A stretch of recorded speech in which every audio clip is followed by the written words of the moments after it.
성경 말씀 보겠습니다. 요한복음 19장 31절부터 38절까지 보겠습니다. 요한복음 19장 31절, 요한복음 19장 31절부터 38절까지 보겠습니다. 이날은 예비일이라. 유대인들은 그 안식일이 큰 날이므로 그 안식일의 시체들을 십자가에 두지 아니하려 하여 빌라도에게 그들의 다리를 꺾어 시체를 치워달라 하니, 군병들이 가서 예수와 함께 못 박힌 첫째 사람과 또 그 다른 사람의 다리를 꺾고, 예수께 이르러는 이미 죽은 것을 보고 다리를 꺾지 아니하고, 그중 한 군병이 창으로 옆구리를 찌르니 곧 피와 물이 나오더라. 이를 본 자가 증거하였으니 그 증거가 참이라. 저가 자기의 말하는 것이 참인 줄 알고 너희로 믿게 하려 함이니라. 이 일이 이룬 것은 그 뼈가 하나도 꺾이우지 아니하리라 한 성경을 응하게 하려 함이라. 또 다른 성경에 저희가 그 찌른 자를 보리라 하였느니라. 아리마대 사람 요셉이 예수의 제자나 유대인을 두려워하여 은휘하더니, 이 일 후에 빌라도더러 예수의 시체를 가져가기를 구하매 빌라도가 허락하는지라. 이에 가서 예수의 시체를 가져가니라. 38절까지 읽었습니다. 오늘 이렇게 우중에 함께 할 수 있어서 너무 감사합니다. 저는 오늘 여기 예수님이 왜 우리의 참된 구세주신가, 이 부분을 좀 말씀드리도록 하겠습니다. 여러분 이제 제가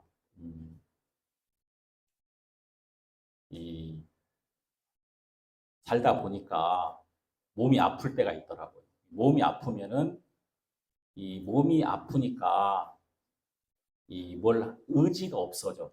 하고 싶은 일이 없어진단 말이에요.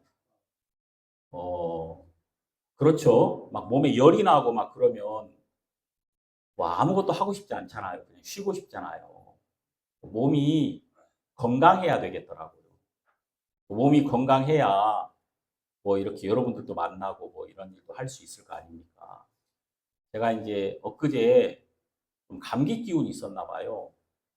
이렇게 내 아내는 덥다 그러는데 저는 추워. 그래가지고 이제 옷을 입고, 또 아침에 우리가 줌으로 우리 부인의 모임을 가지는데, 제가 이제 제 아내는 선풍기를 켜려고 하는 거예요. 난 선풍기 안 켰으면 좋겠다. 그러니까 이제 이렇게 선풍기가 오니까 막 살이 따가워. 네? 바람이 오니까 이제 그러면서 자꾸 눕고 싶고 막 그렇더라고요. 근데 이제 제 아내가 저한테 가서 저기 병원에 가가지고 3만 원짜리 마늘 주사 하나 맞고 오래요. 그래가지고 제가 이제 병원에 가가지고, 동네 앞에 있는 병원에 가가지고 3만 원짜리 마늘 주사를 하나 맞았어. 그 주사를 딱 꽂으면 마늘 냄새가 막 올라오는 거 있잖아요.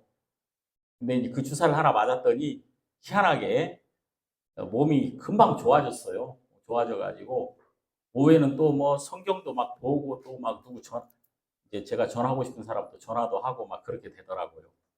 사람이 이렇게 몸이 건강해야 무슨 일을 할 수 있잖아요. 몸이 아프면 이제 모든 게 꺾인단 말입니다.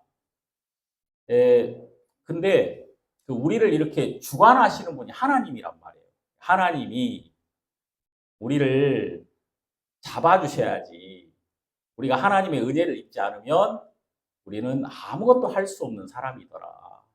사람이 자기가 무엇을 할 수 있다고 생각하지만 사실은 그렇지가 않다. 하나님이 은혜를 베풀지 않으면 우리는 한 걸음도 걸어갈 수가 없다.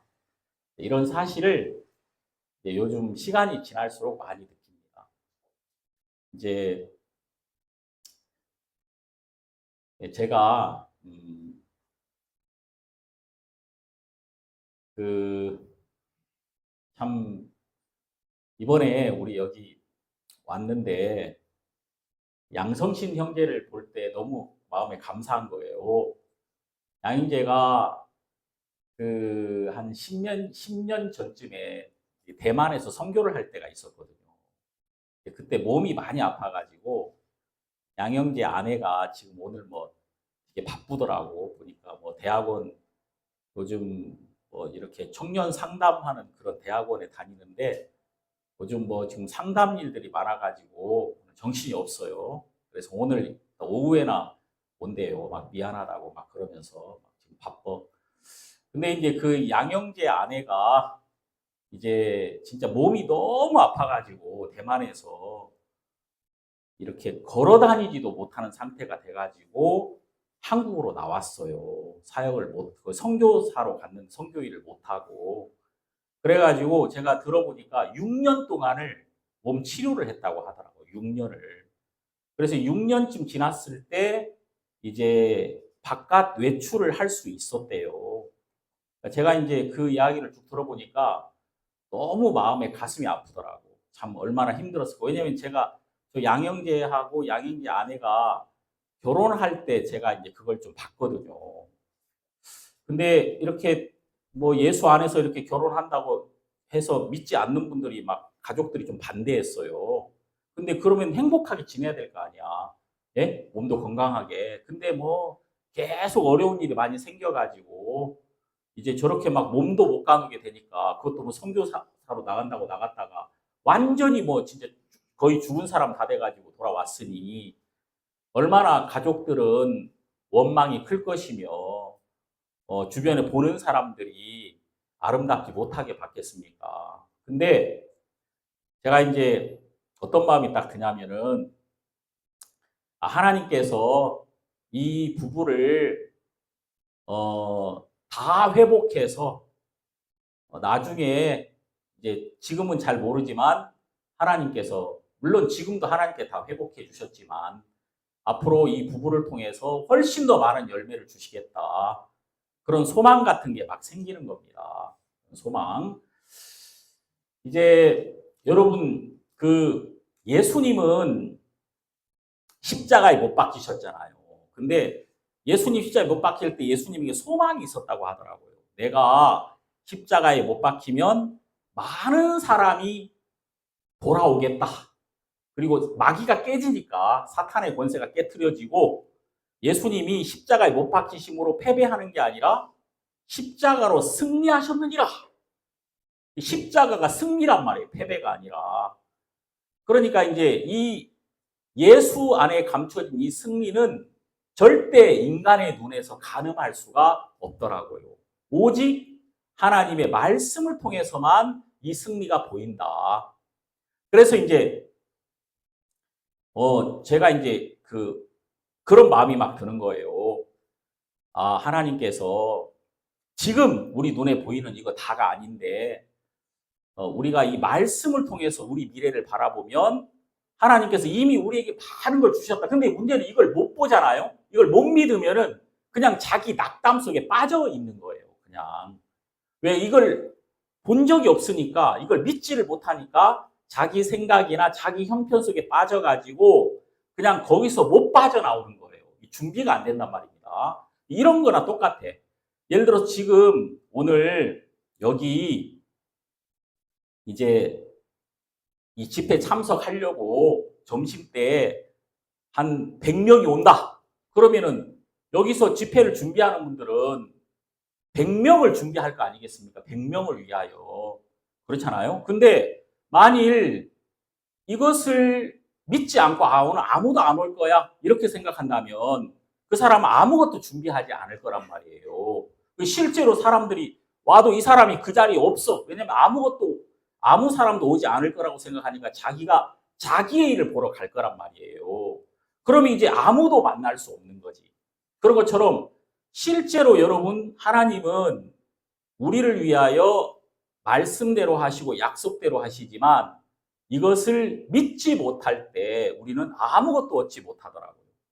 제가 이제 이 성경 말씀을 보니까 예수님은 십자가에 못 박히셨는데 그 예수님이 그 십자가에 못 박히실 때 양쪽에 두 강도가 못 박혔단 말이에요. 근데 그 강도보다도 예수님이 제일 일찍 돌아가셨어. 그건 아시죠? 셋 중에 누가 제일 먼저 돌아가셨어요? 뭐 두 명은 돌아가셨다고 말할 필요도 없지. 두 명은 죽었고 예수님 돌아가셨는데 셋 중에 누가 제일 먼저 숨이 끊어졌느냐 하면은 예수님이 제일 먼저 돌아가셨어요. 자, 그것을 이 성경이 말하고 있죠. 근데 그렇다면 예수님은 다른 사람보다 강하셨겠어요? 약하셨겠어요? 약하셨죠. 몸이 약하셨으니까 먼저 돌아가셨을 거 아닙니까? 그러니까 여러분, 약한 건 안 좋은 거잖아요. 우린 강하기를 바라지 약하기를 원하지 않잖아요. 근데 예수님은 약하셨더라고, 성경에서. 자, 여러분, 예수님이 약하셨다는 게 성경이 또 어디 나오죠?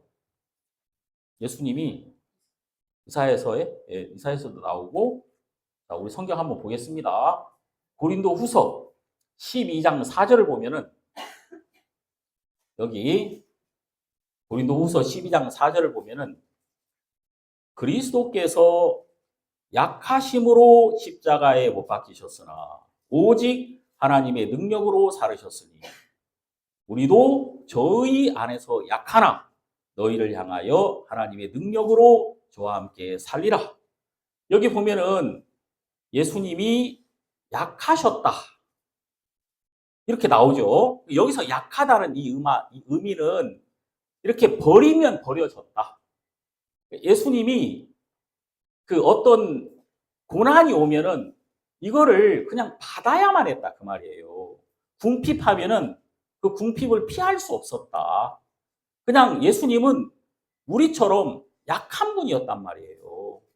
예? 로마 군병이 끌려가면 그냥 끌려가서 십자가에 못 박으니까 못 박혔다 그 말이에요. 그러니까 예수님은 약하셨단 말이지. 근데 우리도 때로 이 약한 게 문제가 될 때가 있잖아요. 예? 약한 게 우린 문제가 될 때가, 왜 하나님 날 좀 강하게 해주세요. 날 강하게 해주세요. 이렇게 원한단 말이에요. 근데 예수님은 약하셨단 말입니다. 우리가 여기 고린도후서 13장을 봤잖아요. 12장을 보면 이런 말이 있어요. 고린도 12장 2절을 보면 내가 그리스도 안에 있는 한 사람을 아노니 14년 전에 그가 셋째 아들에 이끌려간 자라. 그가 몸 안에 있었는지 몸 밖에 있었는지 나는 모르거니와 하나님은 아시느냐. 지금 이게 무슨 얘기냐면은 내가 그리스도 안에 있는 한 사람을 아노니. 근데 이게 누구냐면 자기예요, 자기.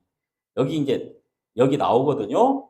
자, 여기 보면은 이게 쭉 읽어보면 문맥상 보면은 여기서 말하는 그리스도 안에 있는 한 사람은 자신을 이야기했어요. 마치 자기를 말할 때 3인칭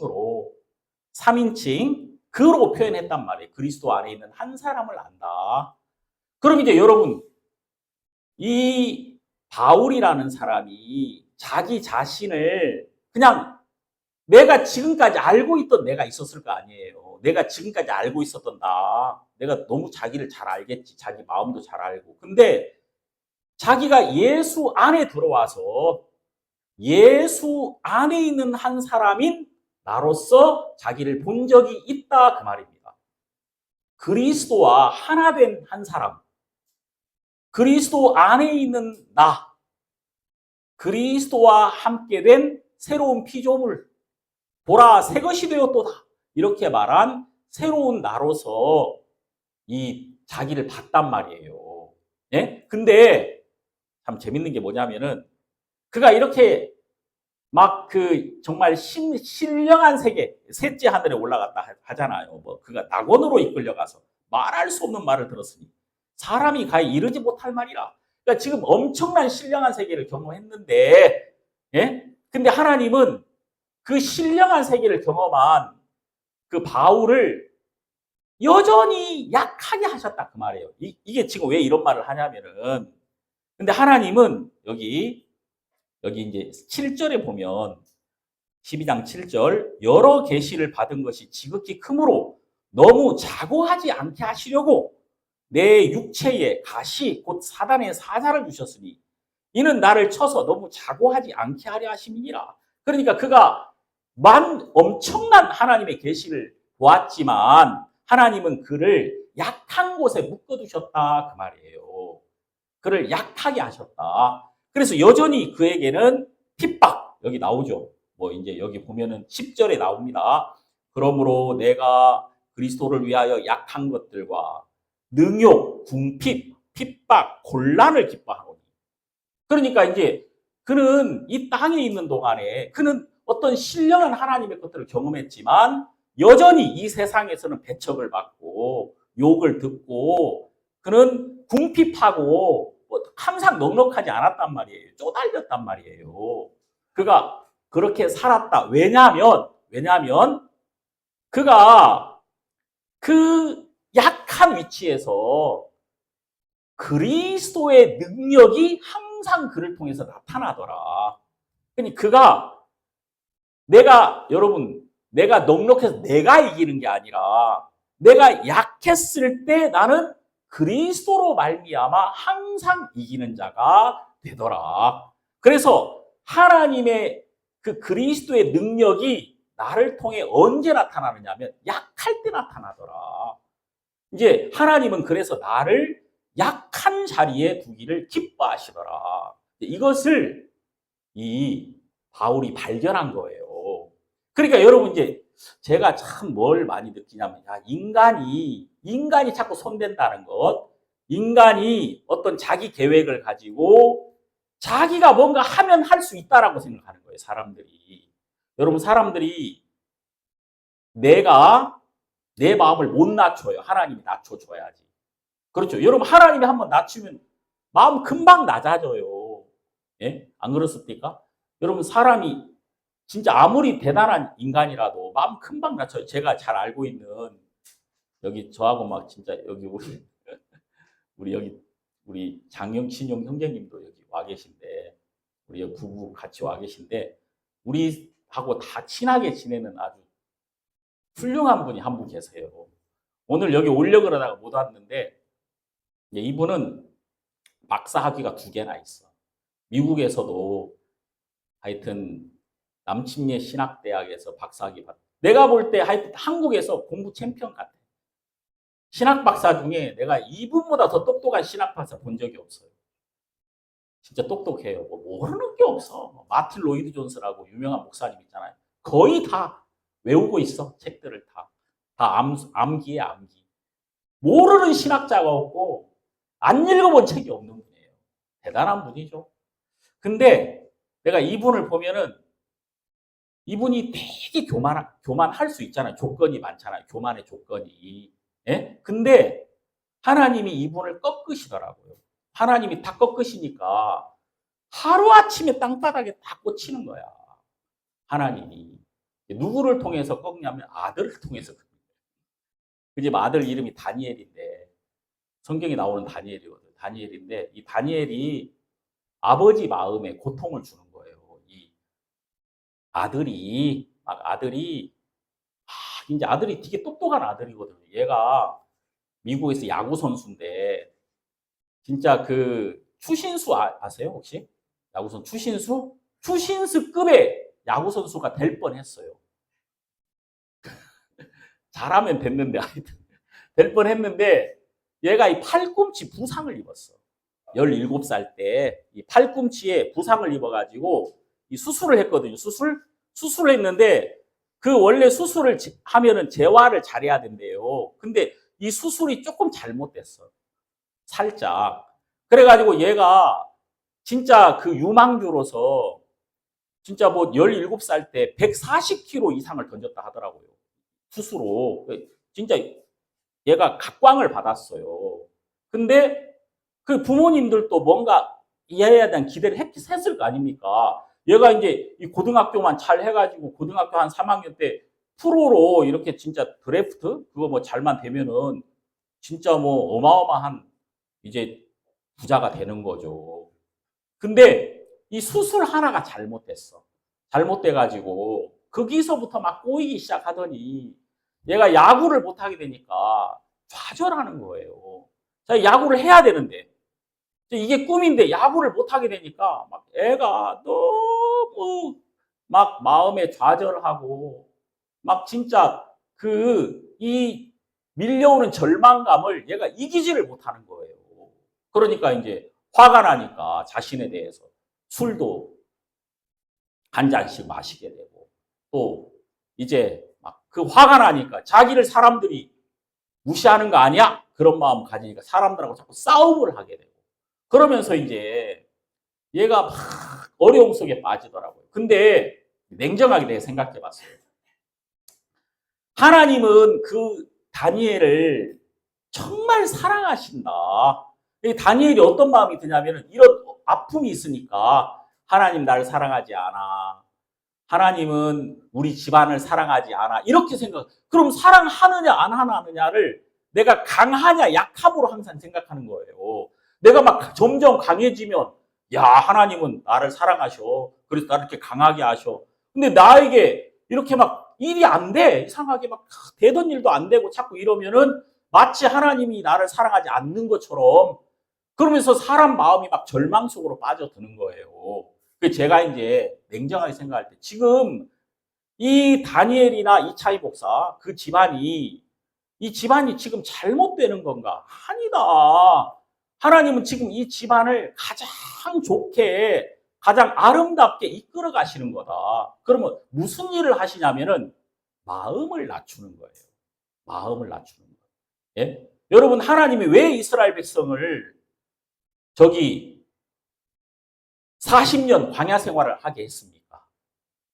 마음을 낮추려고. 신명기 8장 2절에 나오죠. 2절 3절에. 그럼 마음을 낮추는 게 목적이에요? 아니에요. 마음을 낮춰서 뭘 하게 하려고. 자, 마음을 낮춰가지고 하나님 한 가지를 가르쳐 주고 싶은 거야. 사람이 떡으로만 사는 것이 아니라 하나님의 말씀으로 사는 것을 알게 하고 싶었단 말입니다. 신명기 8장 2절 3절. 하나님은 이걸 가르쳐 주고 싶은 거예요. 그냥 마음을 낮추는 게 목적이 아니라 마음을 낮춰가지고 사람이 떡으로만 사는 것이 아니라 하나님의 말씀으로 사는 거야. 이것을 가르쳐 주고 싶은 거예요. 그럼 여러분 사람이 하나님의 말씀을 받아들이려면 배부른 사람은 말씀이 안 들어와요. 내가 뭔가 안다고 생각하잖아요. 안 들어온다니까 말씀이. 예? 안 들어와요. 내가 뭔가 안다고 생각하면. 근데 내가 정말 이렇게 내 마음이 내가 아무것도 할 수 없는 약한 자의 위치에 있으면은 말씀이 내 마음에 들어와요. 말씀이. 그래서 인간은요, 신앙이라는 것은 점점 이렇게 좋아지고 이런 게 아니에요. 신앙의 세계라는 것은. 단번에 되는 거야, 항상. 단번에. 힘을 잃어버리는 것도 단번에 잃어버리는 거예요. 단번에. 얻는 것도 단번에 얻는 거거든요. 예수님은 이제 예수님의 삶을 통해서 우리에게 뭘 가르쳐 주시냐면은 예수님이 가장 약해졌을 때 가장 강한 자가 된다는 걸 우리에게 가르쳐 주신 거예요. 여러분 다른 사람들은 방향이 달라. 이 사람들이 이 세상 사람들이 가는 방향이 있잖아요. 우리 항상 이렇게 성이 이렇게 있다면 성문 안쪽을 향해서 가죠. 일본 같은 뭐 우리나라도 마찬가지지만 우리나라 그 사대문이라는 게 있었잖아요. 사대문 있고 왕궁은 제일 안쪽에 있어. 그리고 그 귀족들은 왕궁과 가까운 쪽에 살아. 그리고 점점 바깥으로 갈수록 천민들이 살고 저 바깥에는 진짜 못 사는 사람들이 살잖아요. 그러니까 인간은 모든 사람들은 다 성문 안쪽을 향해 간단 말입니다. 안쪽을 향해. 그죠? 다 안쪽을 향해. 그 안쪽을 향해 더 성공하려고, 더 잘 되려고, 더 높아지려고 그렇게 간. 근데 예수님은 어디로 갔어요? 영문 밖으로 갔어. 예수님은 바깥으로 완전히 반대쪽으로 영문 바깥으로 갔단 말이에요. 그러니까 방향이 달랐단 말이에요. 우리하고. 예수님이 가는 방향하고 우리가 가는 방향은 완전히 달랐어. 왜 예수님이 영문 바깥으로 갔어요? 영문 자기를 낮추는 게 목적입니까? 아니에요. 영문 바깥으로 가야 하나님하고 가까워져. 하나님이 만나지는 거야. 그걸 예수님이 알았던 거예요. 그래서 어떤 괴롭게 막 영문 바깥으로 억지로 간 게 아니라 기쁘게 갔단 말이에요. 영문 바깥으로. 기쁘게. 야, 영문 밖으로 가야 되는구나. 내가 아무것도 할 수 없는 자가 되면 하나님의 역사가 거기 있는 거야. 자, 우리가 여기 이런 걸 좀 생각하면서 여기 보면은 요한복음, 자, 여러분 여기 19장을 보니까 예수님은 일찍 돌아가셨습니다. 일찍 돌아가신 이유가 있어요. 그 이유가 뭐냐면 31절 이날은 예비일이라 유대인들은 그 안식일이 큰 날이므로 그 안식일에 시체들을 십자가에 두지 아니하려 하여 빌라도에게 그들의 다리를 꺾어 시체를 치워달라 하니. 그러니까 이 안식일 금요일 날 해질적부터 안식일이 시작되잖아요. 그러면은 그 십자가에 못 박히 예수님이 오전 9시에 못 박혔단 말이에요. 오후 3시에 돌아가셨어요. 그래서 이제 그 제자들이 그 오후 3시에 제9시 기도 시간에 베드로와 요한이 기도하러 갔잖아요. 그 왜 9시에 그 베드로와 요한이 기도하러 갔을 때 예수님이 운명하신 시간이거든. 그리고 예수님이 고난당하신 그 시간에 제자들은 기도를 했단 말이에요. 오후 3시에. 저도 요즘 오후 3시에 기도해요. 요즘 그냥 괜히 하고 싶더라고. 따라하지 마세요. 따라하지 마시고. 나도 그냥 괜히 제 9시에 기도하고 싶더라고. 예? 그래가지고 제 9시에 나도 이제 기도하는데 오후 3시에요. 근데 어쨌든 이제 예수님이 못 박히셨는데 그때 오후 3시쯤 되면은 이제 로마 군병들이 이제 해질적부터 안식일이 시작되니까 나무에 십자가가 달려있으면 나무 위에 시체가 있으면 안 돼. 왜냐하면 그 부정한 거잖아요. 그래서 이걸 치워야 된단 말이에요. 여기 나오잖아요. 그래서 안식일이 큰 날이므로 안식일에 시체들을 십자가에 두지 아니하려 하여 빌라도에 그들의 다리를 꺾어 시체를 치워달라 하니. 그러니까 이제 시체를 치우려면 시체가 되었어야 시체를 치울 거 아닙니까? 근데 아직 오후 3시가 됐는데 안 죽으면 시체를 치울 수가 없어. 안 죽으니까. 근데 여러분 사람이 그렇게 잘 죽습니까? 이 기록에 의하면요. 여기 못 박혀가지고 2박 3일 동안 안 죽은 사람도 있대요. 십자가에 못 박아놨더니 3일을 살더라는 그런 찔긴 사람도 있어요. 예? 저는 아마 빨리 죽을 것 같아요. 내 생각에. 자, 근데 이제 보통은 6시간 만에 안 죽어, 사람이. 안 죽는단 말이에요. 근데 이제 여기 보세요. 여기 뭐라 그랬냐면 32절 군병들이 가서 예수와 함께 못 박힌 첫째 사람과 또 다른 사람의 다리를 꺾고 이 사람은 안 죽었어. 안 죽으니까 안 죽은 사람은 다리를 그 쇠몽둥이 같은 걸로 꺾어버린답니다. 꺾을 때 그냥 꺾는 게 아니라 세게 때린대요. 막 꽝 그 나무로 막 세게 땅 때려가지고 다리를 그냥 와작 부숴버리는 거지 아예. 그러면 이제 다리가 꺾이면은 하중이 이 몸에 이렇게 지탱이 안 되잖아요. 밑으로 확 깔리니까 그냥 바로 죽어버린답니다. 바로. 그래서 두 사람은 다리를 꺾어버린 거예요. 다리를. 예, 두 사람 다리가. 그래가지고 이제 예수님도 안 죽었겠지 이렇게 생각했겠죠. 왜냐면 두 사람도 안 죽었으니까. 그래가지고 33절 예수께 이르러는 이미 죽은 것을 보고 다리를 꺾지 아니하고. 예수님은 이미 돌아가셨기 때문에 다리를 꺾지 않았단 말이에요. 그럼 여러분, 예수님이 약해서 일찍 돌아가신 거잖아요. 약해서. 그래서 다리가 꺾이시지 않았던 거야. 예? 그러면 여러분, 예수님이 약하셨던 것이 하나님의 뜻이었단 말입니다. 그래서 그분의 다리는 꺾이지 않았어. 근데 그분이 다리가 꺾이지 않아야 그분은 하나님의 참된 아들, 하나님의 메시아로 증명이 될 수 있단 말이에요. 왜냐? 36절. 자, 36절. 이 일이 이룬 것은 그 뼈가 하나도 꺾이우지 아니하리라 한 성경을 응하게 하려 함이라. 그랬죠. 여기 36절에. 이 어디 나와요, 성경에? 시편 34편 20절. 시편 34편 20절에 보면은, 자, 한번 찾아보세요. 시편 34편 20절에 보니까 이렇게 나오는 거죠. 34편 20절. 그 모든 뼈를 보호하시며 그 중에 하나도 꺾이지 아니하도다. 예? 시편 34편 20절을 보니까 그 모든 뼈를 보호하시며 그 중에 하나도 꺾이지 아니하도다. 자, 하나님께서는 이미 예수님의 뼈가 하나도 꺾이지 않으실 것을 미리 말씀하셨다. 자, 그리고 이제 또 더 중요한 게 출애굽기 12장. 출애굽기 12장에 보면 여기 보면 유월절 어린 양이 나오죠. 유월절 어린 양. 유월절 어린 양의 피로 생명을 얻잖아요. 근데 여기 뭐라고 나오냐면 여기 12장 46절. 자, 거기 보세요.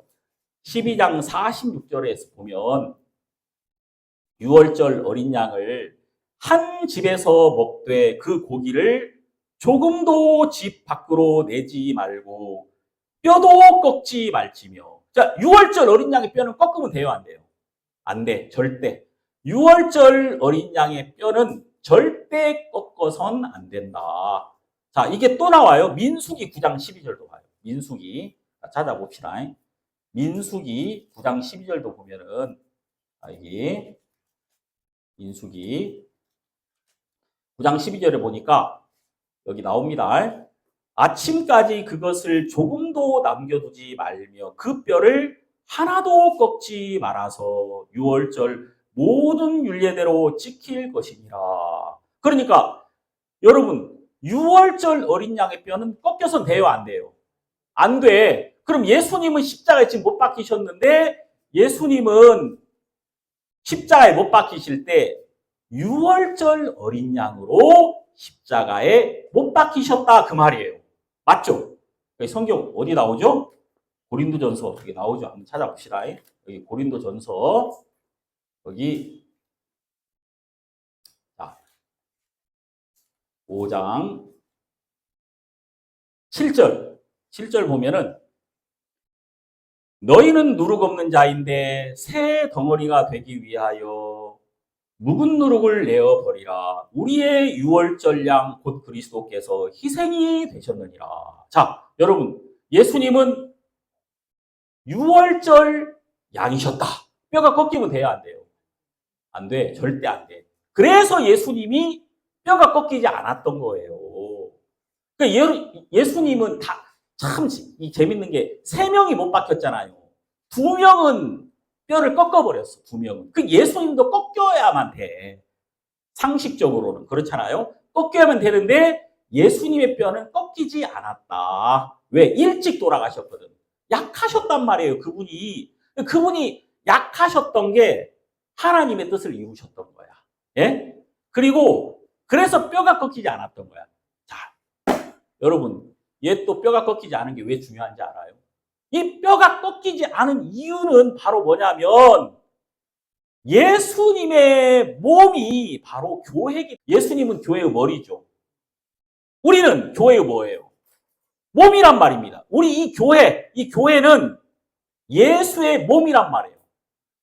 예수님이 하시고자 하는 일이 뭐냐면, 자, 우리 성경 한번 봅시다. 성경 에베소서라는 데를 한번 보세요. 에베소서. 자, 에베소서 4장 12절을 보면, 에베소서 4장 12절, 제가 이 성경을 계속 찾습니다. 뭐 괜찮죠?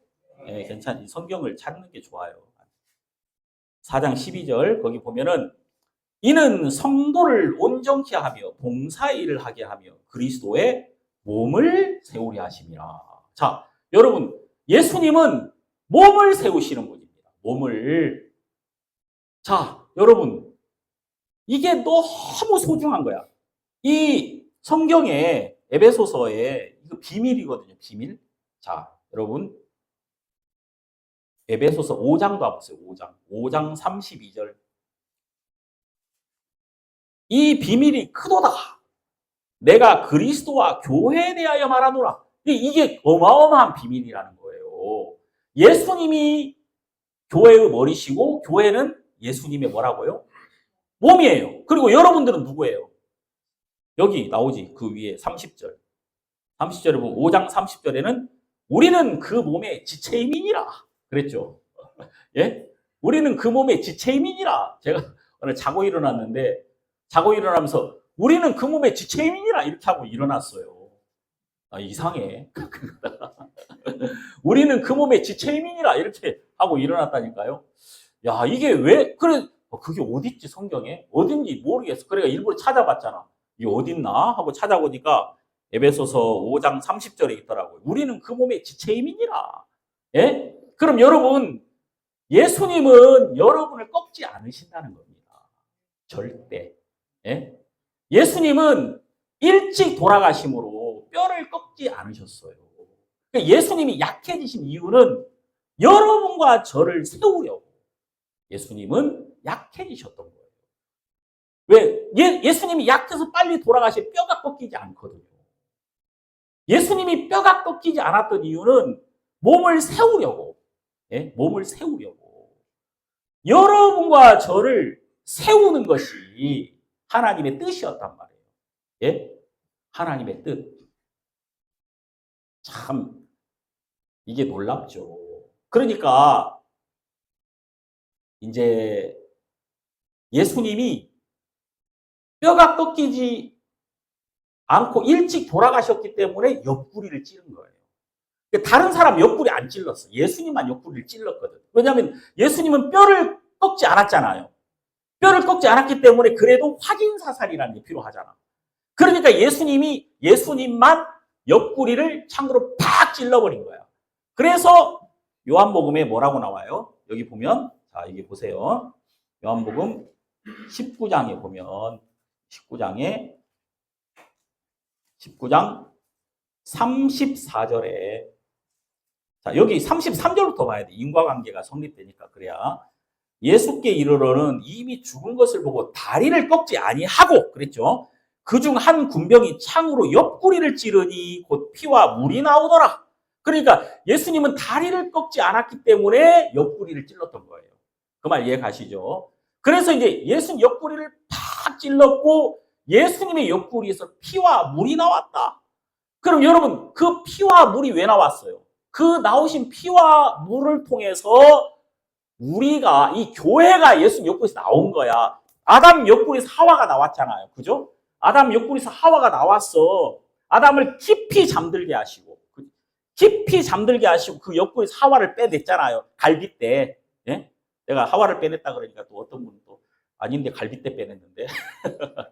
자, 이제 갈빗대를 뺐어. 그리고 이제 갈빗대로 하와를 만들었잖아요. 그죠? 그런 것처럼 그러니까 아담이 하와를 볼 때 부끄럽지 않아. 왜냐하면 하나니까. 하나야. 그래서 벌거벗었으나 부끄러워 아니하더라. 왜? 하나니까. 내 몸인데 뭐가 부끄러워요? 안 부끄럽지. 우리가 여러분 나중에 하늘나라 가면은 예수님 만날 때면 서먹서먹 할까요? 예? 좀 뭐 처음 만나는 거니까 좀 서먹서먹 할 수 있잖아요. 근데 안 그래. 절대 안 그래. 왜냐면은 예수님이 먼저 우리에게 달려오실 거란 말이에요. 예수님이. 이런데 뼈 중에 뼈요! 이렇게 말할 거란 말이에요. 왜? 하와가 아담의 옆구리에서 나왔기 때문에 아담이 하와를 부끄럽지 않았던 것처럼 예수님의 옆구리에서 나온 자라야 예수님이 부끄러워하지 않는단 말입니다. 예수 하나니까. 근데 예수의 옆구리에서 피와 물이 나왔고, 자, 이 피와 물이 나왔다는 이게 어마어마한 얘기예요. 이 피와 물, 이게 피는 생명을 의미하잖아요. 자, 물은 약속을 의미하기도 하지만 물로 씻어 말씀으로 깨끗하게 하셨느니라. 그 물은 말씀을 의미해. 근데 여러분 보세요.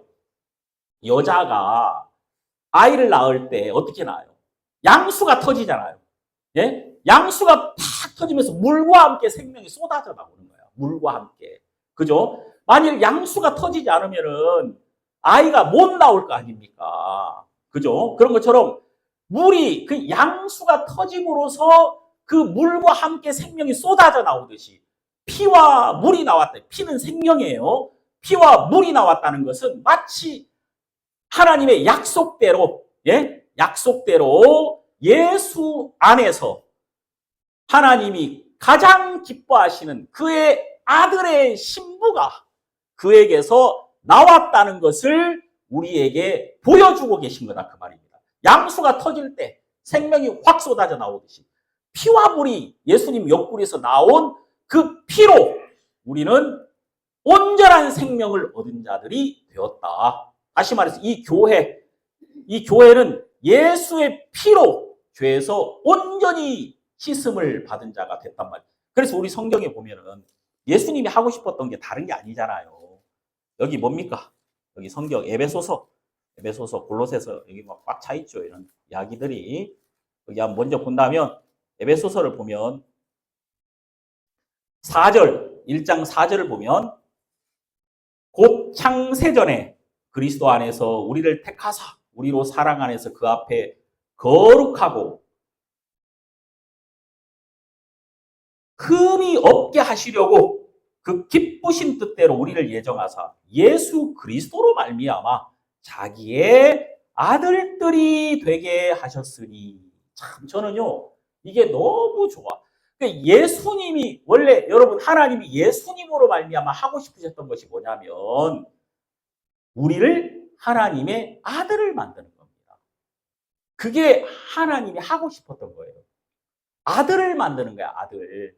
여러분, 아들은 아버지를 향해 자유가 있습니까, 없습니까? 있죠. 그죠? 하도 막 요즘 한국 부모들이 막 아들 때려가지고 말이야. 주눅들게 하는 경우가 있지만, 그 나쁜 아버지예요. 나쁜 아버지고. 어쨌든 이제 그 자식들은 아버지를 향해 자유가 있어야 돼요. 예? 우리 아이들은 나를 향해 자유가 있는 것 같아. 내가 보니까. 요즘 조금 자유가 많이 생겼어. 그래가지고 이제 우리 딸내미가 나한테 뭐라 하냐면은 잘 지내나? 내가 어이가 없어가지고 이제 내가 뭐 이거 사? 이제 그랬는데 잘 지내나? 나한테 즐겁게 지내셔. 그러면서 즐겁게 지내는 것이 최고요. 그러면서 이제 그러더라고요. 예? 자유가 있는 거지. 예? 버릇이 없는 건 아니에요. 버릇도 좀 있어요. 근데 한 번씩 이제 저하고 살갑게 하고 싶은 거야. 이제 살갑게, 예? 이게 나에게 다가오고 싶은 거지. 자유가 있는 거죠. 그러니까 여러분 있잖아요. 자녀는 부모에게 자유가 있습니다. 왜냐하면 계약 관계가 아니거든요. 종과 주인은 내가 잘해야 되잖아. 잘해야 상을 받는 거 아닙니까? 계약서를 써야 되고 율법 관계지. 근데 부모가 자녀를 사랑하는 건 그냥 일방적인 관계예요. 일방적으로 사랑한단 말입니다. 예? 조건이 없어요. 그리고 여러분 천국은 누가 갑니까? 천국은 아들이 가는 겁니다. 아버지의 나라에 자녀들이 가는 게 천국이에요. 하늘나라는 아버지의 나라, 하나님 나라, 자녀들만 가요. 하나님의 자녀만. 하나님의 자녀가 아닌 자는 절대 천국에 갈 수가 없어요. 예? 그래서 여러분, 여기 보세요. 여기 에베소서 1장 5절에 예수 그리스도로 말미암아 자기의 아들들이 되게 하셨으니. 아들들. 원래 하나님 아들은 한 명밖에 없었어요. 그래서 예수님을 뭐라 그래요? 독생자라고 하잖아요. 외아들. 외아들이라는 말이 뭐예요? 그분 외에는 자녀가 없단 말이에요. 아무도 하나님을 아버지라고 부를 자가 없었단 말입니다. 그런데 예수님이 외아들이셨는데 예수님이 여러분과 저를 구원하셨어. 자, 이 놀라운 게 뭐지? 왜 우리가 구원받을 때 꼭 반드시 예수가 십자가에 못 박히셔야만 했을까요? 왜 반드시 아들이 오셔야만 했을까요? 왜냐하면요. 아들의 값으로 여러분이 구원을 받아야 아들의 명분을 얻을 수 있기 때문에. 예? 아들의 값으로 구원을 받아야 아들의 명분을 얻을 수 있기 때문이다. 자, 여기 성경이 나와. 갈라디아서. 봅시다. 갈라디아서 4장 4절. 자, 4장 4절에 보면 이렇게 나오죠.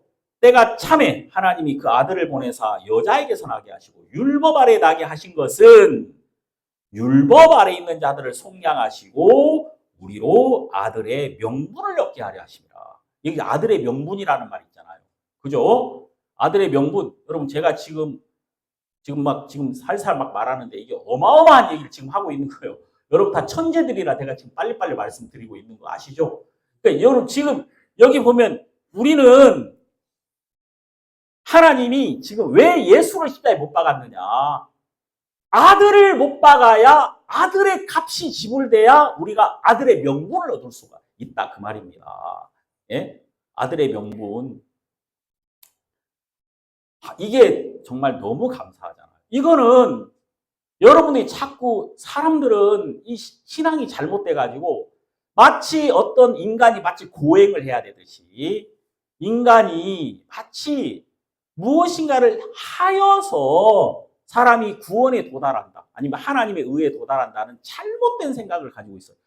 여러분 사람이 뭐 성화 얘기 요즘 많이 성화 됩니까? 여러분 사람 나이 들면 여러분 성화 됩니까? 안 돼요. 나이 들면 기억력 나빠지지. 예? 안 돼. 사람 점점 나이 먹어봐요. 이상해져 사람이. 예? 난 지금 내가 우리 아버지가 진짜 욕 한마디 안 하는 분이에요. 우리 아버지가 어떻게 착한 분인지 아십니까? 우리 아버지는 내 아내하고 결혼해가지고 딱 우리 집에 갔더니 우리 아버지가 다음날 저하고 제 아내하고 바지를 싹 다려가지고 예? 싹 다려가지고 딱 걸어 놓으셨더라고요. 우리 아버지가 다리미질이 취미예요. 그리고 또 이제 우리 아버지는 이제 이불 같은 거 빨면 우리 아버지가 바느질 다 해버려. 우리 어머니는 하지를 못. 우리 어머니 아무것도 못 하죠 사실. 그리고 우리 어머니는 약간 공주병이 있어요. 이건 제가 교회에서 소문나서 하는 얘기예요. 제가 이제 그냥 하는 말이에요. 남들이 그러더라고 나한테 우리 어머니가 약간 그렇게 좀 그런 게 있다고 공주처럼 사는 게 남들이 그래 남들한테 내가 들은 말이야. 그러고 보니까 진짜 그런 거야. 우리 아버지가 다 하셔. 우리 어머니는 우리 아버지 돌아가셨거든요. 돌아가실 때 내가 큰 걱정했다니까. 이제 어떡하냐. 우리 어머니는 은행 다닐 줄도 모르지. 예? 우리 아버지가 이제 저기 부시장이었어요. 그래도 이래봬도 저기 군산의 부시장이었는데 그래가지고 우리 아버지는 모든 걸 이제 전화로 다 뭐 이렇게 뭐 주민등록 등본도 전화로 떼듯이더라고 옛날에. 어이 저기 한 통 가져와. 그럼 이제 가져오죠. 옛날에. 우리 아버지 때문에 우리 어머니는 거저 사시다가 우리 아버지가 돌아가셨잖아요. 우리 어머니가 진짜 참 어떻게 사실까 하는데 또 다 또 잘 사셔. 예? 근데 우리 아버지가 그렇게 부지런하시고 가족적이고 이런 분이 이제 우리 아버지가 혈압약을 한 30년 드셨어요. 30년 혈압약을. 근데 옛날 혈압약에 부작용이 있어요. 그게 어떤 부작용이냐면은 혈압약을 오래 드시면 이 혈관벽이 약해집니다. 혈관벽이. 그래가지고 요즘은 혈압약이 바뀌었어. 그 부작용을 없앴단 말입니다. 요즘 혈압약은 아무리 먹어도 괜찮대. 혈관벽이 약해지지 않는답니다. 근데 우리 아버지가 먹던 그 혈압약은 부작용이 있었어. 그래야 이걸 바꿔야 되는 거야. 근데 문제는 혈압약을 바꿨는데 그게 안 되는 거야, 우리 아버지한테. 그러니까 옛날 약을 계속 드신 거지. 그러다가 이제 우리 아버지가 이제 이렇게 이 목욕탕에 갔거든요. 목욕탕 갔는데 이제 그 목욕탕에 유리벽 있잖아요. 여기에 이제 이게 벽이 없는 줄 알고 너무 깨끗이 닦아. 그 깨끗이 닦는 것도 문제예요. 너무 깨끗이 닦아가지고 이게 안 보여. 안 보여가지고 그걸 꽉 부딪혔어. 이마에 꽉 부딪혀가지고 쓰러졌거든요. 그때 이제 뭐냐면 이 혈관이 터진 거예요. 이 혈관이 터져가지고 그때부터 우리 아버지가 이제 뭔가 이상해지셨어. 내가 보니까 아버지가 갑자기 욕을 하는 거야. 욕을. 아니 우리 아버지가 욕을 안 하시는 분이거든요. 욕 안 하시는 분인데 막 개 뭐 막 이렇게 나오고 막 우리 아버지가 막 욕을 막 하는 거야. 그때 깜짝 놀랐어 내가. 그리고 우리 아버지가 어린아이가 자꾸 돼가는 거야. 어린아이가 이렇게 예? 어린아이가 점점 제가 그런 걸 보면서 사람은 예? 여러분 사람이 이렇게 참 감사한 게 근데 우리 아버지는 빨리 돌아가셨어요. 그러시고, 원래 이제 하여튼 좀 힘드실 거다 이렇게 생각했는데, 우리 아버지가 하여튼 빨리 돌아가셨어. 그러면서 이제 주변 분들이 다 그러시더라고요. 우리 아버지는 참 잘 돌아가셨다고. 이렇게 빨리 잘 주님 품으로 잘 가셨다고. 그러니까 제가 보니까, 야, 사람이 약하더라, 그 말입니다. 시간이 지나면 사람이 무너져요, 인간이라는 게. 근데, 자, 여러분, 우리 같은 이 연약한 인간이 연약해서 나쁜 게 아니란 말이에요.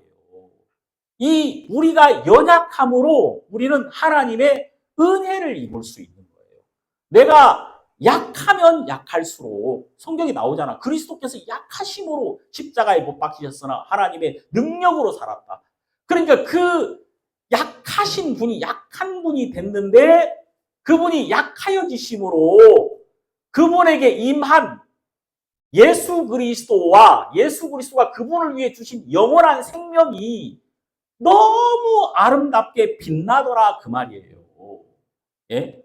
여러분 사람이 죽는다는 것이 어떤 건지 아십니까? 죽는다는 건 뭐냐면요. 내가 이 세상에 마지막 호흡을 하고 이렇게 숨이 넘어갔어. 마지막 호흡 딱 꼴까닥 하면은 그 다음 호흡은 예수 안에서 기지개를 딱 펴면서 하면서 새 호흡을 하도록 되어 있단 말이에요. 우리는. 그래서 우리가 이 땅에서 우리가 영원한 생명을 얻은 자들은 이 땅에서의 마지막 호흡은 그리스도 안에서의 첫 호흡으로 반드시 연결되는 거다. 그래서 여러분과 제가 약하다는 것은 나쁜 게 아니에요.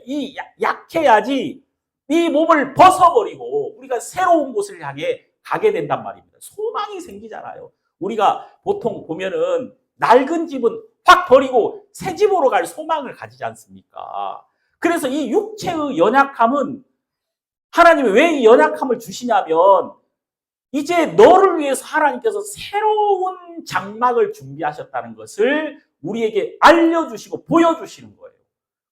그리고 또 참 재밌는 게 뭐냐면은 이 사람이 이제 저는 이런 얘기 좀 제가 참 내 자녀들을 있잖아요. 그리고 가까이 있는 분들에게 개인적으로 자꾸 다가가서 기도를 하고 싶더라고요.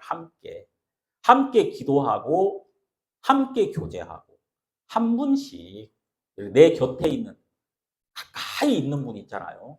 제가 이제 이번에 미국에 집회하러 갔는데 내가 간 그 집에서 그 형제님하고 딸하고 싸웠어. 대판 싸웠어. 그래서 이제 딸이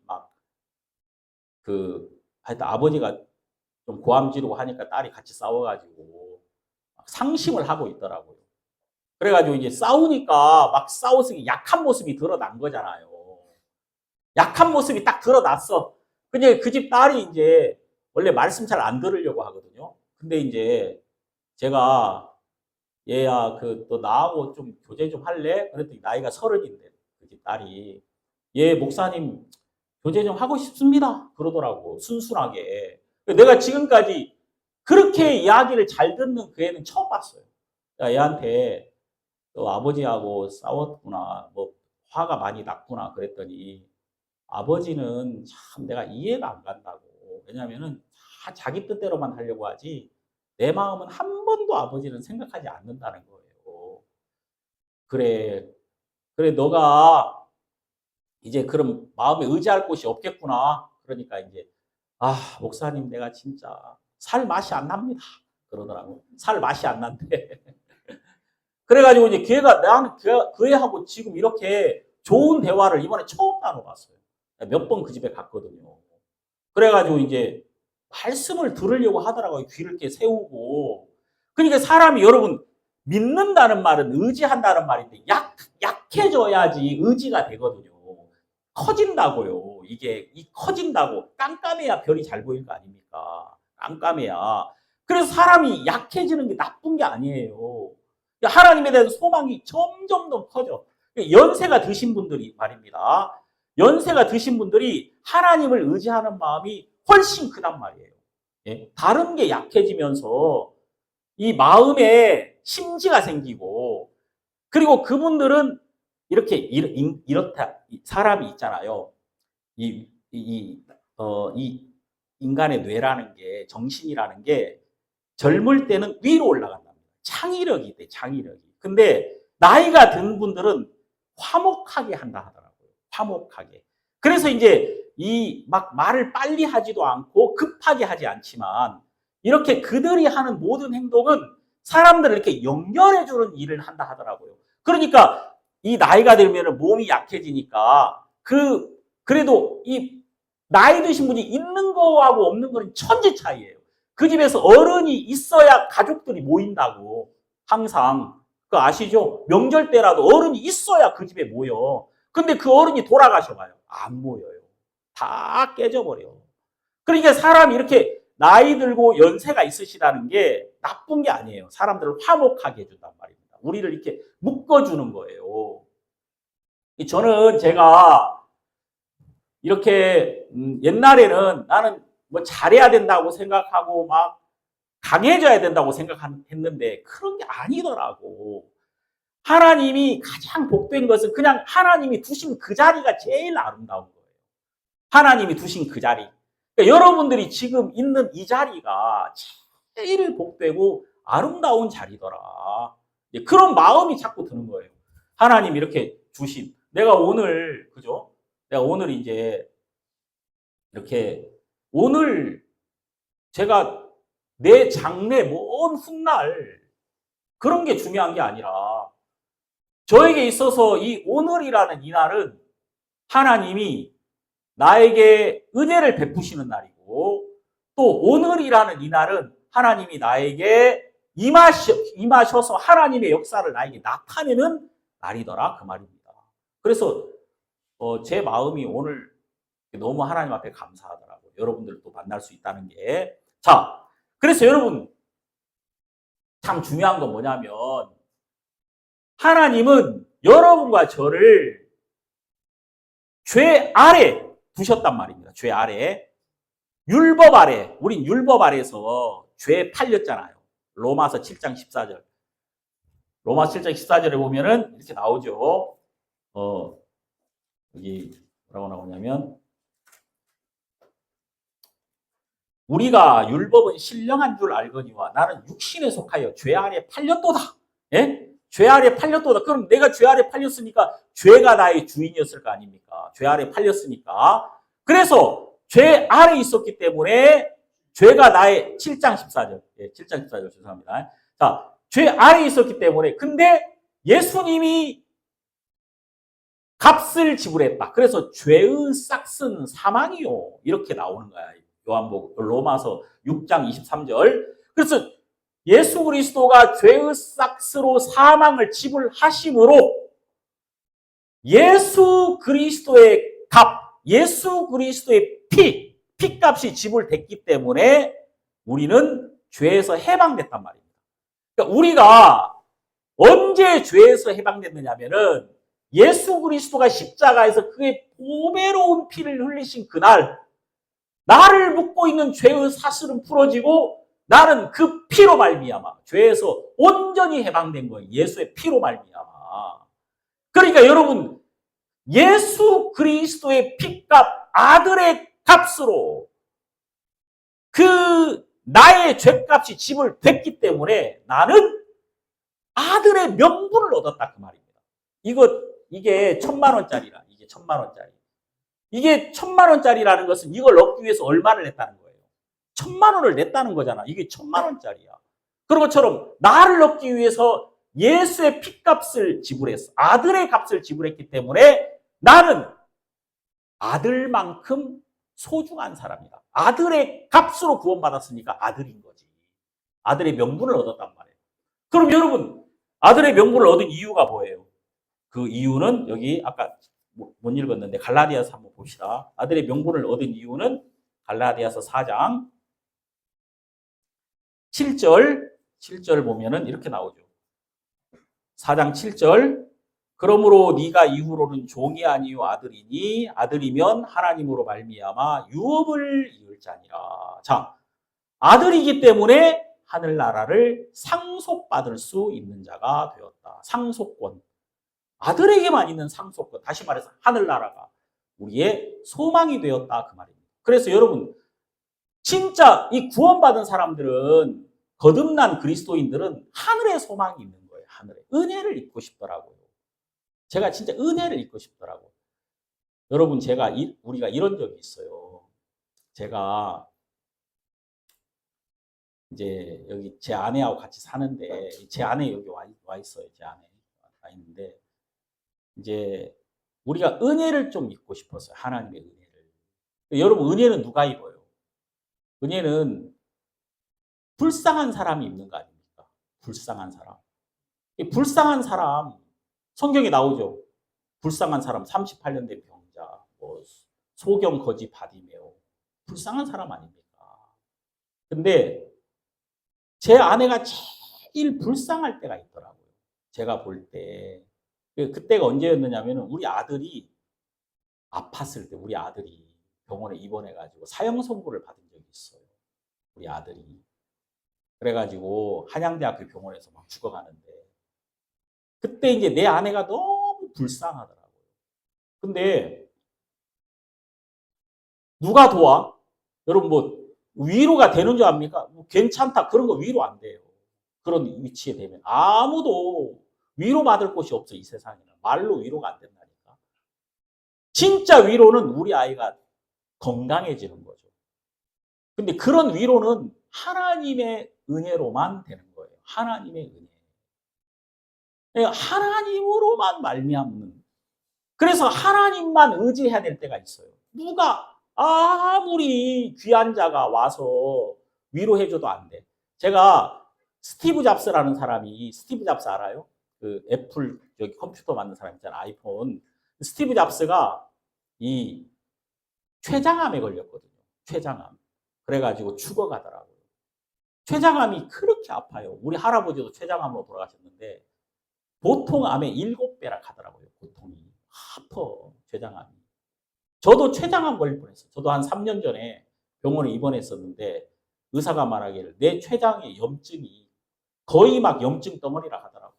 췌장하고 막 담석, 담낭, 그리고 막 십이지장 이쪽에 막 염증이 꽉 찼대. 보통 평균 치수의 한 1000배 정도 염증 치수가 높았어요. 그러다가 야, 우리 할아버지가 췌장암으로 세상 떠나셨는데 나도 보니까 췌장암으로 죽을 뻔했구나. 내가 이제 그런 생각 좀 했거든요. 큰일 날 뻔했네. 그래 내가 이제 하여튼 그랬던 적이 있었어요. 지금은 웃으면서 말합니다만. 근데 이제 저는 고쳤어요. 병원에 가가지고 고쳤는데 이제 스티브 잡스가 세계에서 제일 부자 아닙니까? 아이폰 만들어가지고 진짜 최고의 성공 가도를 달리고 있었을 때 췌장암에 걸려가지고 죽어가더라고요. 진짜 스티브 잡스가 뺏싹 말라가지고 깡다구 있으니까 그 마지막 아이폰을 들고 프레젠테이션 하는 거예요. 이제 새로 나온 아이폰을 막 선전하면서 이렇게 이 아이폰 좋다 하면서 이제 내가 그 뺏싹 말라가지고 죽어가는 그 스티브 잡스를 보니까 저 사람이 뭐가 부족한가? 다 있어, 모든 게.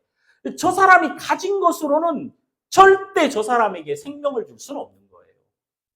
그럴 때가 내가 가진 어떤 것도 나를 좋게 할 수는 없는 거예요. 절대. 인간이 그렇더라고. 이걸 못 깨닫는 거지. 내가 가진 어떤 것도 나를 행복하게 할 수는 없는 거예요. 평안하게 할 수 없어. 제가 한석규라고 그 우리나라 유명한 영화배우 있잖아요. 한석규. 그 한석규 씨가 인터뷰를 했어, 얼마 전에. 물어봤어. 이제 당신의 장래 꿈이 뭐냐? 당신은 지금까지 많은 걸 이뤘는데 앞으로 어땠으면 좋겠느냐? 그랬더니 이 사람이 하는 말이 저는 평안했으면 좋겠습니다. 그러더라고요. 자기가 원하는 건 평안이래. 야, 나는 진짜 그런 대답 처음 들어봤어. 예? 뭐 도 닦은 사람처럼 말하더라고. 나는 자기는 평안했으면 좋겠다. 내 남은 생애가 평안. 자, 평안은 여러분 누가 주는 겁니까? 예수님만 줄 수 있는 거예요. 예수님만. 그래서 이 복음이 평안의 복음이잖아요. 예루살렘, 그 예루살렘이라는 말이 평화의 도시라는 말이잖아요. 평화의 도시. 네가 누구를 만나거든 평안을 전하라. 이 복음은 저주를 전하는 게 아니거든. 평안을 전하는 것이거든요. 그럼 여러분, 우리에게 이 평안이 오려면은 우리가 은혜를 입어야 된단 말입니다. 하나님의 은혜. 우리 삶에. 제가 이제 제 아내가 그 은혜를 입고 싶어 하더라고요. 그러면은 불쌍한 사람이 돼야 돼. 은혜를 입으려면은. 예? 불쌍한 사람이. 그래서 제 아내가 이제 사람들이 우리 아이가 이제 아프니까 그 아픈 이유가 내 아내가 몸이 약했기 때문에 우리 아이가 아팠다고 막 얘기를 하는 거예요. 저는 나는 아무 말도 안 하고 원래 제 이유도 있을 거 아니에요. 근데 나는 저한테는 아무 문제를 듣지 않고 모든 문제를 내 아내에게서 찾더라고 우리 집 식구들이. 예? 저희 며느리의 애가 약해 빠져가지고 애기가 아팠을 거야 막 이렇게. 내 아내가 엄청나게 고난받아.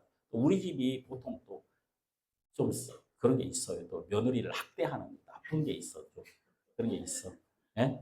그런데 이제 내 아내가 되게 불쌍하더라고 내가 볼 때. 불쌍해. 그래가지고 내가 이제 내 아내를 나한테 그래. 여보, 우리 집 식구들 원래 그런 인간들이니까 괴념치 말고 뭐 이렇게 좀 평안해. 그랬더니 내 아내가 나한테 이렇게 말했어. 당신 지금 아니 지금 여기 가족들이 나를 향해서 하는 그 말이 내 귀에 안 들어와. 안 들어와. 나는 지금 아무 생각만 생각하고 있어. 나는 우리 아이 살리고 싶어. 그러더라고요. 그래서 내가 그렇지. 근데 여보 나한테 우리 둘이 진지하게 대화를 했어. 여보. 근데 우리 아이 의사가 못 산대. 죽는데. 그럼 내가 어떻게 해야 돼? 그러더라고요. 그래서 내가 멍청하게 그래 어떻게 해야 되지? 근데 제 아내가 이제 생각을 많이 했겠지. 한 가지 방법밖에 없어. 내가 하나님의 은혜를 입어야 돼. 은혜를 입어야 돼. 그러면은 어떻게 해야 되겠어? 내가 은혜를 입으려면 불쌍한 사람이 돼야 돼. 그럼 지금 다른 사람 날 욕하잖아. 난 너무 좋아. 난 너무 좋아. 욕을 내가 한 가지 마지막 하나 소원이 있어. 당신도 나를 좀 욕해줘. 그러더라고요. 날 위로하면 안 돼, 절대. 난 너무 좋아. 왜냐면 내가 은혜를 입어야 되거든. 불쌍한 사람이 되면 나는 은혜를 입을 수 있어. 우리 아이가요, 진짜 한쪽 눈 이만큼 튀어나왔어요. 사진을 안 찍어놨어, 그때. 이만큼 튀어나왔는데 그 눈이 튀어나온 눈이 24시간 만에 쏙 들어갔어요. 그래가지고 그 의사 선생님이 우리 손을 붙들고 이 아이는 하나님이 살려주셨다. 내가 내 실력으로 살린 게 아니다. 억수로 좋아했단 말이에요. 예? 제가 정말 우리는 은혜를 입어야 돼요. 우리가 나이가 드실수록 우리는 더 은혜를 입어야 된다니까. 내가 아무리 잘해도 여러분 제가 여기 이번에 이제 미국 갔을 때 그 만난 김은영 형제님이라고 계시는데 이분은 사업을 정말 잘해요. 그래가지고 이 진천에 큰 사업장이 있어서 진짜 자동차가 5대나 되고 그냥 막 아예 그냥 이 사업적으로 기술도 뛰어나가지고 좋은 기계도 만들었는데 IMF가 와버렸어. 그분이 이제 좋은 기계를 완성해가지고 돈만 벌면 되는데 IMF가 왔어. 예? 그래가지고 그냥 하루아침에 그 회사가 무너졌단 말이에요. 하루아침에. 그 잘난 분이, 그 똑똑한 분이 하루아침에 다 무너져가지고 그냥 이렇게 나중에 감옥에 가셨어. 나중에. 이제 왜냐면 경제사범으로 부도가 나가지고 감옥에 갔단 말입니다. 제가 이렇게 보니까 IMF가 오니까 아무리 뛰어난 사람도 이겨낼 수가 없더라고요. 여러분 그때 아시죠? 여기 부산에 그 동남은행 그거 여기 부산에 동남은행 있었죠. 부산에 동남은행하고 그 제주 우리 저기 대전의 충청은행하고 우리나라 5개 은행 하루 만에 IMF가 들어와 가지고 딱싹 정리해 버렸잖아요. 그러니까 어제 결정돼서 다음 날 다 정리해 버렸어요. 그 전날 결정. 그러니까 오늘까지 출근하고 다음 날 출근하려고 그랬더니 오늘 다 잘린 거야. 뭐 지점장서부터 해가지고 이 대전에는요 충청은행이 진짜 뭐 그냥 가면 다 충청은행이어서 다 문 닫아버렸어요. 그냥 싹 문 닫았어. 지금은 그게 하나은행으로 넘어갔죠. 다 이제 여기 부산의 동남은행하고.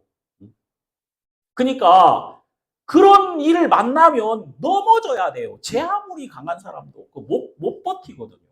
무너진단 말입니다. 그래서 여러분 우리는 하나님의 은혜를 입어야 된단 말이에요. 은혜 입을 그 자리가 있어요. 그래서 축구를 잘하는 사람은 골 선정, 위치 선정이 좋아. 여러분 이 세상에서 축구 제일 잘하는 사람이 누군지 아시죠? 누구죠?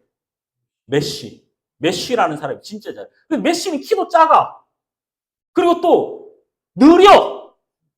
뛰질 않아. 예? 그래가지고 그 찍은 거 아니니까 비디오로 메시를 보니까 뛰질 않아. 손흥민은 진짜 많이 뛰거든요. 근데 보통 축구 선수보다 70%밖에 안 뛰어. 보면 어슬렁 다니는데 메시가 잘하는 게 뭐냐면 왜 천재라고 하냐면은 골 늘 자리에 항상 가 있어. 보면은. 골이 딱 올 그 자리에 딱 가 있는단 말이에요. 그래서 위치 선정이 너무 좋다는 거야. 위치 선정이. 진짜 여러분 사람이 은혜 있는 자리가 있더라고요. 은혜 있는 자리. 그 자리에 가 있는 사람이 은혜를 입더라고요. 그게 이제 어디냐면 하나님이 두신 자리거든요. 사실. 하나님이 그 사람을 두신 그 자리. 내가 약하면은 내가 망했어? 그럼 그냥 그 망한 그 자리에 있으란 말이에요. 내가 이제 진짜 버려졌으면은 버려진 그 자리에 있으란 말이에요. 예수님은 건축자의 버린 돌이 모퉁이의 머릿돌이 되셨다. 예수님은 버려지셨거든. 버려지심으로 그분이 이렇게 말하셨죠. 십자가에서. 나의 하나님, 어찌하여 나를 버리셨나이까. 그 말을 제일 큰 소리로 했거든요. 예수님이. 제일 크게 모든 사람에게 하나님이 나를 버렸다. 왜 그분이 버려지셨나요? 버려진 우리에게 오시려고. 버려진 사람들에게 얼마나 그 말이 기쁨이 되겠습니까? 예수님도 버려져서 우리에게 오셨다 그 말입니다. 예? 예수님이 버려져서. 여러분 시험 떨어지면은 난 붙었다 그 말 들으면 신경질 나잖아요. 그죠? 나도 떨어졌어. 그러면 얼마나 좋아. 같이 떨어진 사람이니까. 그죠? 그런 것처럼 예수님이 버려지심으로 버려진 자에게 기쁨이 됐단 말입니다. 여러분 예수님은 버려진 자와 하나가 되십니다. 버려진 자와. 내가 버려져야 돼. 버려진 게 좋은 거란 말이에요. 버려진 사람만이 은혜를 입을 수 있는 거예요. 그래서 자 우리가 이제 여기 성경에 여기 자 아까 요한복음 거기에 보면은 예수님은 버려지심으로 일찍 죽임을 당하심으로 그분이 하나님의 뜻을 이루셨다. 교회를 세우셨고 또 모든 뼈를 지키셨다. 몸을 세우셨단 말이에요. 자, 그리고 또 놀라운 게 뭐냐면은 자, 여러분 여기 보세요. 38절. 아리마대 사람 요셉이 예수의 제자나 유대인을 두려워하여 은휘하더니 여기서 이제 은휘한다는 말은 부끄러워서 숨긴다 그 말이에요. 은휘하겠다. 다시 말해서 떳떳하게 내놓지 못했다. 그러니까 예수님의 제자인데 요셉은 이 사람이 신분이 좀 있는 사람이잖아요. 예? 유대인을 두려워하여 은휘하더니 이 사람이 아리마대 사람 요셉은 관원이었단 말이에요. 좀 신분, 위치가 있어요. 그래서 예수가 역적으로 몰려가지고 예수가 완전히 반역자로 죽임을 당했을 때 그 옆에 안 가고 싶은 거예요. 괜히 여기 엮였다가, 그죠? 엮였다가 내가 모든 사람에게 배척받을 거야. 그 은휘하더니 그랬잖아요. 근데 여러분 보세요. 2일 후에 빌라도더러 예수의 시체를 가져가기를 구하니 빌라도가 허락하는지라 이에 가서 예수의 시체를 가져가니라. 예수님이 딱 돌아가시는 순간에 이 아리마대 사람 요셉이 용기를 얻은 겁니다. 지금까지는 은휘했는데 숨겼는데 예수님이 딱 십자가에 못 박히고 돌아가시니까 이 아리마대 사람 요셉이 용기를 가지고 시체를 달라 이렇게 말했단 말이에요. 원래 그때는 더 멀리 가게 돼 있잖아요. 돌아가셨으니까 멀리 떨어져야 되는데 죄가 드러나서 이제 확정 판결이 나와가지고 집행이 됐으니까 멀리 가야 되는데 이 사람이 용기를 내서 그 시체를 가져서 자기 무덤에 예수님을 모셨단 말입니다. 자, 왜 그랬을까요? 자, 우리 성경 이사야 53장 9절을 한번 보겠습니다. 이사야 53장 9절을 보면은 이렇게 나오거든요. 그는 강포를 행치 아니하였고 그 입에 괴사가 없었으나 그 무덤이 악인과 함께 되었으며 그 묘실이 부자와 함께 되었도다. 자, 여러분 이 성경에 보니까 그 묘실이 부자와 함께 되었도다 그랬죠. 그러니까 여러분 이 말씀이 이루어지려면 예수님은 아리마대 사람 요셉의 무덤에 들어가셔야 되는 거야. 예수님이 그러니까 아리마대 사람 요셉은 겁쟁이였는데 예? 하나님의 말씀의 때에 말씀이 그를 용기 있는 자가 되게 해서 빌라도에게 나가게 하고 예수를 자기 무덤에 모시게 했다 그 말이에요. 우리가 이런 걸 보면은 아리마대 사람 요셉이 무슨 대단해가지고 무슨 자기가 막 목숨을 걸어가지고 이렇게 한 게 아니란 말이에요. 하나님의 말씀의 때에 하나님이 그 요셉을 이렇게 세워서 예수를 모시게 했다 그 말이에요. 그래서 우리가 가만히 보면 사람이 뭘 하는 게 아니에요. 절대. 말씀이 일하는 것이지. 말씀이 일을 하는 거다. 인간이 뭘 하는 게 아니고. 그래서 이제 여러분들이 정말 이 하나님의 말씀 앞에 여러분의 마음이 있는 거예요. 네? 이 말씀 앞에. 말씀이 여러분을 이끌고 있다. 그래서 저는 여러분들이 이 요한복음 19장에 있는 이걸 또 예수님이 하신 일이 뭐예요? 예수님은 하나님의 말씀 앞에 자기를 부탁하셨더라고요. 이렇게 말씀에 나를 부탁한 거예요. 예? 예수님의 의지나 예수님의 각오가 없더라고요. 예수님은 그냥 말씀에게 잡혀서 말씀이 이끄는 대로 예수님은 가셨다. 그리고 말씀 안에 있는 나를 발견한 거예요. 발견.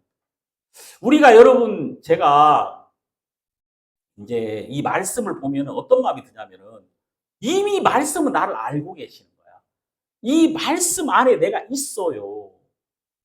요한복음 4장에 그 사마리아 여자가 예수님과 대화를 했잖아요. 예수님이 뭐라 합니까? 네 남편을 불러오라. 전 남편이 없나이다. 그래, 네 말이 옳도다. 네가 남편 5이 있어서나 지금 있는 자는 네 남편이 아니니 네 말이 참되도다. 주여 내가 보니 선지자로소이다. 그리고 이 여자가 깜짝 놀란 게 예수님과 대화를 하면 할수록 뭘 알아? 이분은 나를 알고 계셨다 그 말이에요. 결국 이 여자가 증거한 게 다른 게 아니에요. 나의 행한 모든 일을 내게 말한 사람을 와 보라. 이는 그리스도가 아니냐. 야, 내가 그리스도를 만났는데 이분 안에 내가 있더라. 이분 안에 내가 있더라. 이분의 지식 안에 내가 있었단 말이에요. 내 모든 게. 이 안에 있더라. 이게 발견이 된 거야. 우리가 여러분 하나님 말씀 앞에 오면 뭐가 발견됩니까? 하나님은 나를 아시더라. 내가 나를 다 아시는 분 앞에 무슨 할 말이 있습니까? 내가 나를 아는 사람 앞에 내가 잘 보일 필요가 있나요? 모르는 사람 앞에 잘 보이려고 그러지. 부모 앞에는 잘 보이려고 안 하잖아요. 다 아니까. 부모 앞에서는 자유를 누리는 거지 잘 보이려고 하지 않는단 말이에요. 그래서 여러분 마음에 이 믿음, 이것이 여러분에게 이렇게 세워지게 되기를 바라고, 이제 오후에 한 번 더 하겠습니다. 네, 기도하겠습니다.